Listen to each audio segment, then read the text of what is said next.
പാപമോചന പുണ്യം നൽകുന്ന വൈകുണ്ഠ ഏകാദശി. വിഷ്ണു ആരാധനയും വ്രതം ഈ വിധം ചെയ്യണം. ഏകാദശി വ്രതത്തിന് ഹിന്ദുമതത്തിൽ പ്രത്യേക പ്രാധാന്യമുണ്ട്. അതേസമയം പൗഷമാസത്തിലെ ശുക്ലപക്ഷത്തിലെ വൈകുണ്ഠ ഏകാദശിക്ക് അതിൻ്റെതായ പ്രാധാന്യമുണ്ട്. ഈ ഏകാദശിക്ക് പുത്രദ ഏകാദശി എന്നും പേരുണ്ട്. ജ്യോതിഷപ്രകാരം ഈ വർഷം വൈകുണ്ഠ ഏകാദശിയിൽ ഒരേ സമയം നിരവധി ശുഭകരമായ യോഗങ്ങൾ രൂപം കൊള്ളുന്നു. ഈ ശുഭയോഗങ്ങളിൽ ആരാധന നടത്തുന്നത് വളരെ ഫലദായകമാണ്. വൈകുണ്ഠ ഏകാദശിയിൽ വ്രതമെടുക്കുന്നവർ ചെയ്യേണ്ടതും ചെയ്യരുതാത്തതുമായ കാര്യങ്ങൾ ഇതാ.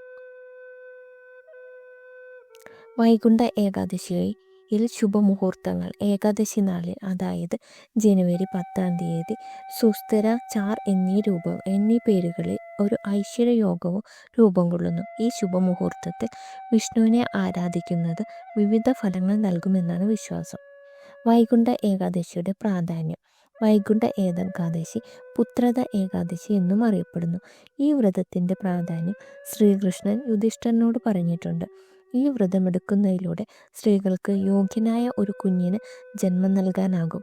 കുട്ടിയുമായി ബന്ധപ്പെട്ട മറ്റു പ്രശ്നങ്ങൾ ഇല്ലാതാക്കാനും കഴിയും.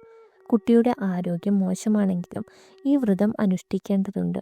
ഈ ഏകാദശിയുടെ വ്രതം മറ്റു പല ഗ്രന്ഥങ്ങളിലും പറഞ്ഞിട്ടുണ്ട്.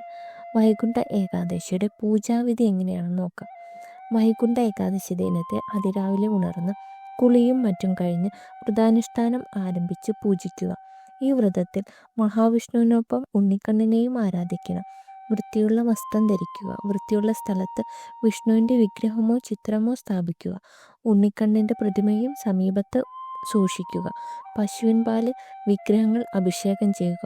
ശുദ്ധജലം കൊണ്ട് അഭിഷേകം ചെയ്ത ശേഷം മാല ധരിപ്പിക്കുകയും കുങ്കുമതിലകം പുരട്ടുകയും നെയ്വിളക്ക് കത്തിക്കുകയും വേണം.